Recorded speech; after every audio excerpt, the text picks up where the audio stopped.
I think it's the first time in my speaking career that I actually get extra time. This is good. So we are going to switch topics, I think maybe a little bit. My talk today is about designing for Industry 4.0. And there's a reason why I'm giving this particular talk at this particular forum. It's where I'm at now. I spent the past 20 years in consulting. I recently as the Chief Security Officer, Global Chief Security Officer at Deloitte. And I retired and went into full-time academia. I'm now a dean at a university in South Korea, which just had its election, so I'm watching that closely. I imagine it'll be very fun when I return. But my job now is to teach the next generation of students who will enter industry, who need jobs, to not just think about identity management in particular, but also the things around it, in particular Industry 4.0, which really has a huge impact on where things are going in terms of not just manufacturing, which often it's associated with, but lots of other things, smart cities and things that involve the industry, the Internet of Things. Industry 4.0 is really intended to change a lot of things. If we think about China, for example, which is oftentimes cited as the factory of the world, has actually put out an Industry 4.0 strategy which says it will change dramatically all of its factories to include automation, to upskill its workers, to include new technologies such as robotics, blockchain, and all of those things. Industry 4.0 as a term was invented right here in Germany, as they've seen it impacting their GDP in a tremendous way. So for me, I was moving beyond my consulting career of just focusing on personal identity management to this new space, which also includes the things that we own, the things that we are associated with. I often talk to my students and ask them, how many things do you own that have something associated with you? And it's quite a few, it's quite a lot actually. And some industry analysts suggest that by the end of this year, it'll be more than 100. Your smartphone, your car, your TV, your refrigerator, all those things at work, etc. And those are the things that we tend to then bring together in Industry 4.0, and it has a huge impact. What it also says to industry practitioners like yourselves, who are experts in this field of identity management, that we may need to think beyond just the person, that we now need to think about the person and those things that they're associated with, the things that do things on behalf of them, that you're delegating things to technology. Last year, it seemed impossible that a refrigerator could actually hack someone. It actually occurred last year.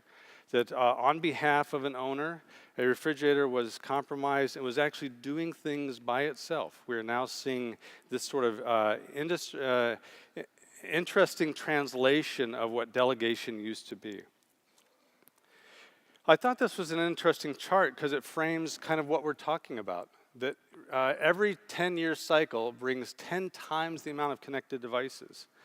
This really underscores what we were just talking about, that it's beyond the person. And if you imagine what this chart would look like in another 10 years, it's really exponential. So in some ways it says the conversation that we're having needs to extend beyond the person. And to the point of the presentation, I'm also a real huge advocate of design. I was really intrigued by this quote by Herbert Simon, that everyone who devises course of action aims at changing existing situations into preferred ones. It really says that if you're not Mother Nature, you're designing something on this planet, the things that we put into place. It says that we get to change our existing situation into preferred ones, and that includes identity management, how we look at the world. Not just the identity of the person, but the things that it's associated with.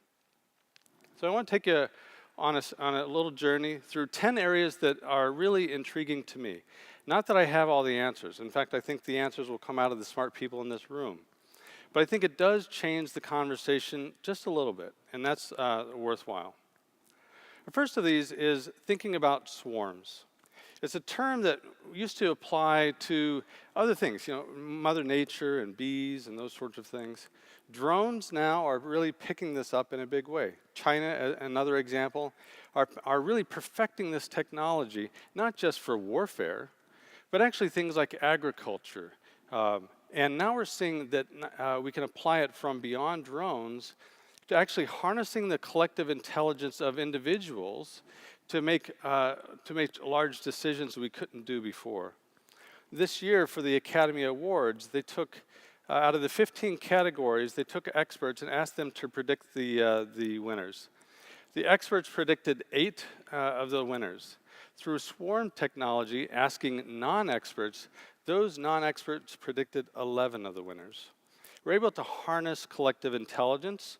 We're able to bring together those thoughts and individuals that we couldn't before on that flat planet, on that flat world that's interconnecting with devices and technology through the internet.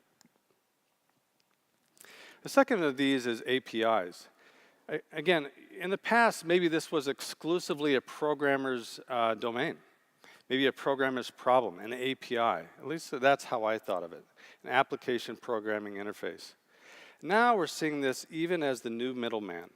And why this matters, we're now seeing that the experts, one global bank in New York is actually using APIs as a way to not just have rooms of people sitting there waiting for the phone to ring to answer questions, but having that collective knowledge distilled into an application programming interface, an API, that then can be used not just for one application, but many applications. Not just for one company, but many companies. Now we are starting to distill this technology into a technology and knowledge that everyone can use. Now it has become the new middleman, whereas before it was a person. A person was the middleman. Number 3 is AI as the new UI. Artificial intelligence as the next user interface. For me, I thought this was a little bit startling in some ways, that we have moved so fast in the artificial intelligence world that we're now even beginning to say that we have to use it as the design pole in the tent, with the centerpiece of how we design our programs. That it can't be just designing for a person on the other end of this, or a person originating this, or a person in the middle of this. That now we're seeing the artificial intelligence, just as we've seen from swarm technology or the distributed thought process we saw before. But now we've seen artificial intelligence being the distributor of that knowledge and the collective gathering of that knowledge. We're now even seeing that UX, user experience, that goes with UI as a necessity for how are we going to design for artificial intelligence when it's giving us the answers. A great example of this is all the bots we see now, the chat bots and those sorts of things. It's now replacing those experts that we had before, answering those questions. But we now need to design for how do we interface with them? And what is the identity of them? How do we know that they are trustworthy? These are really other interesting questions that we have not figured out yet. But AI becomes something that now factors into the UI, the user interface, that we did not know about, that we not experienced, that we not factor into our equation before. The fourth of these is informatics is the new Latin. Latin, Greek, Gothic being the 3 languages that actually underpin all of the world's languages. So what underpins the language of business now? We're now seeing in many ways it's described as data, and data in a smart way being informatics. And now that we view information and informatics as so critical, so fundamental to business, now we see this as the new Latin of business. And it matters again to identity management professionals because we have to see, do we give identity to discrete data elements? How do we protect data as it flies around the internet? Can we go on the old assumptions that information is generated by one person and we can control that identity of a person and the data that belongs to them? Or is it much broader than that? Informatics now plays a brand new role. Informatics also plays a brand new role in how we approach identity management. What are the acceptable levels of biometrics, for example, and the trustworthiness of that?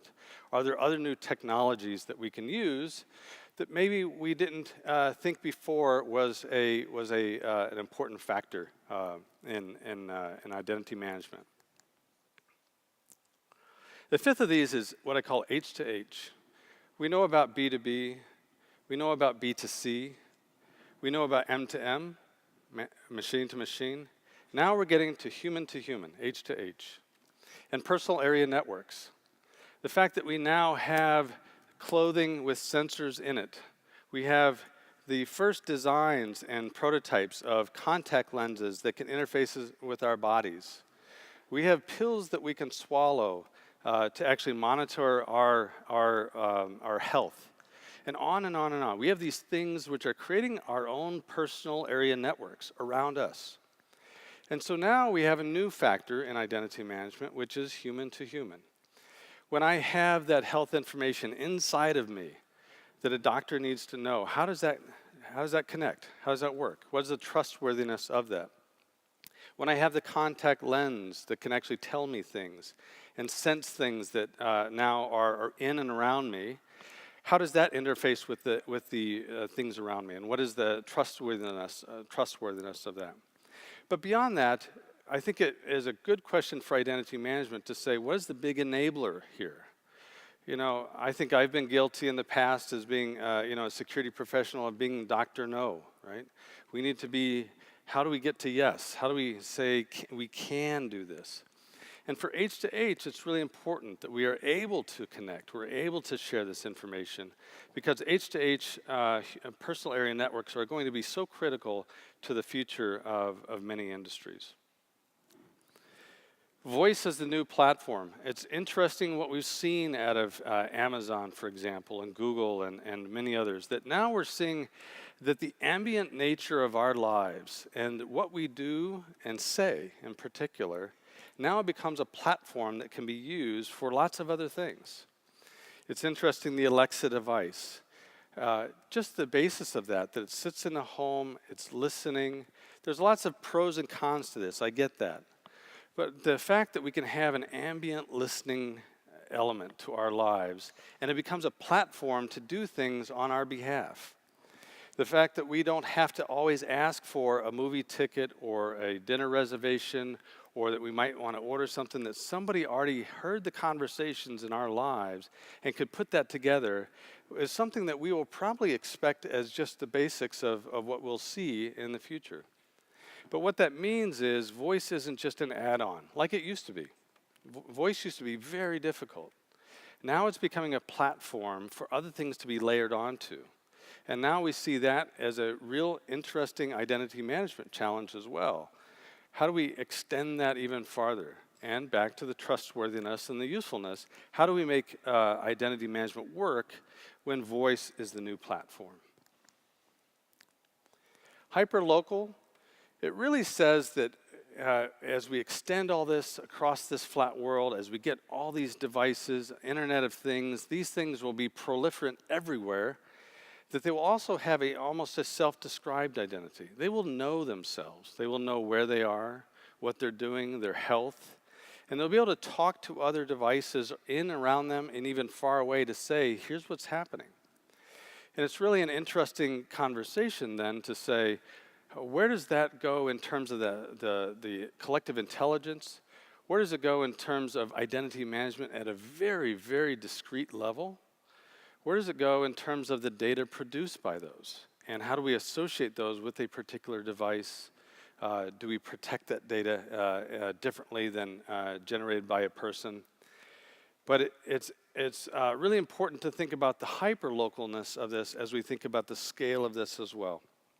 That everything will be small, but everything will be collectively large as it gets exponentially put together for various uses. We also think about just-in-time innovation. I'm a big innovation advocate. It's what my doctorate was in.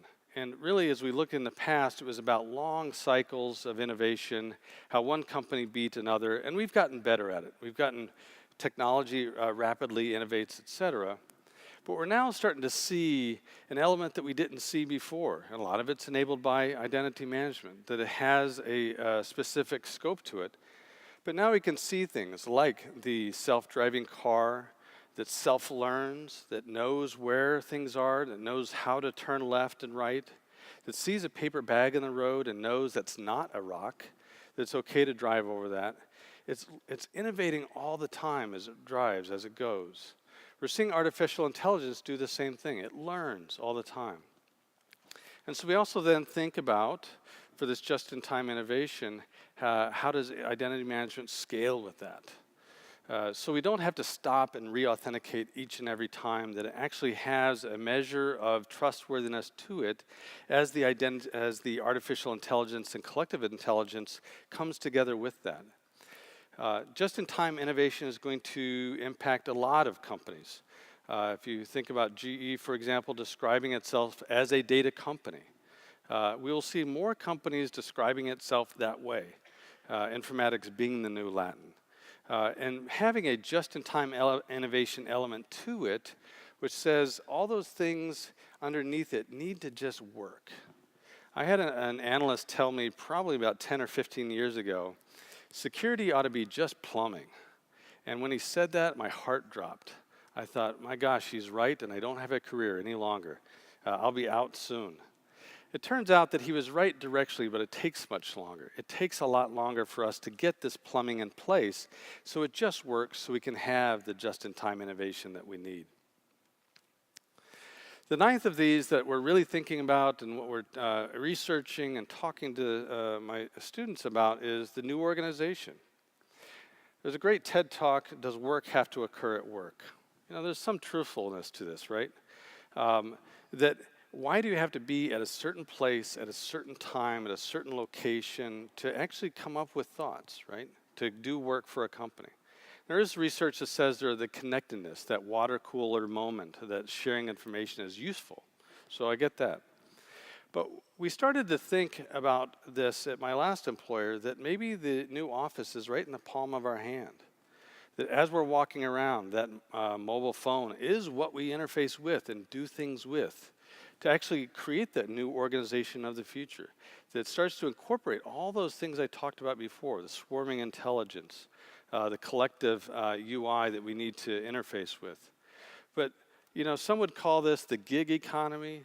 Some would say this is the free economy nation, those sorts of things. But it does say there will be a lot more connectedness than we saw in the past. It'll be expected. And as we go even farther and we solve this bring your own device problem in the enterprise, we will see that new organizations will pop up, come together, and disband even more frequently than we ever imagined. And it does stretch the boundaries of what we know as identity management.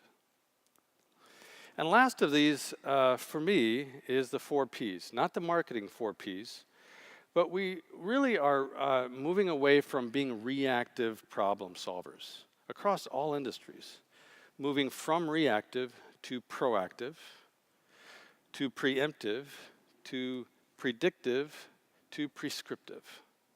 That we can actually move along this chain from reacting to things to getting in front of this, to actually interdicting, to preempting problems before, because we've seen this, to predicting it because all the elements exist that says this condition is going to actually produce that outcome.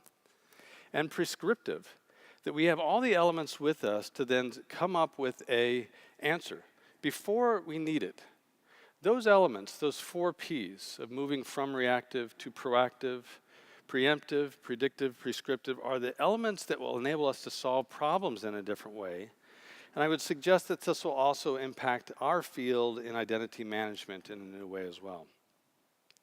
So hopefully that gave you just a few more things to chew on, that gives you a little bit of insight, because I know that in the future, the one thing that we, collectively, we have to solve is identity management for this, the scale of things that I just talked about. And I think when we do that, we will have a really bright future. So thank you very much.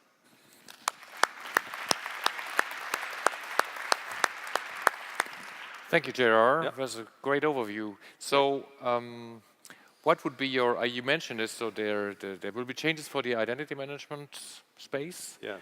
What do you see? What needs to change to support these changes? Well, I think the first thing, we probably have all grown up with this notion of CRM.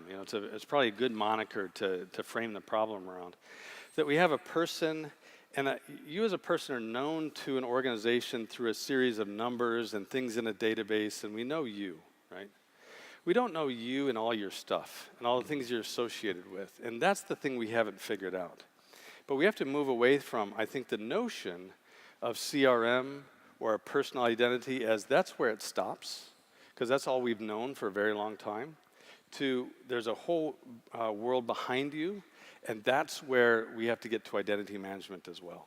But isn't it my choice whether I want to open up all my different other identities, so to say? Well, that's part of the problem and solution is we're very good at this as human beings. If I asked you for your ID card now, you'd say, who are you? Why do you want this? Mm-hmm. Tomorrow when you're buying a new card, you'll give it to me freely. This context changes, right? Mm. We're not good at that in the in online space, that context is known to the situation, whatever that is. So yes, you need to control that information, but how it occurs is a very difficult problem space. It's contextual. Okay, interesting. Thank you very much. Thank you.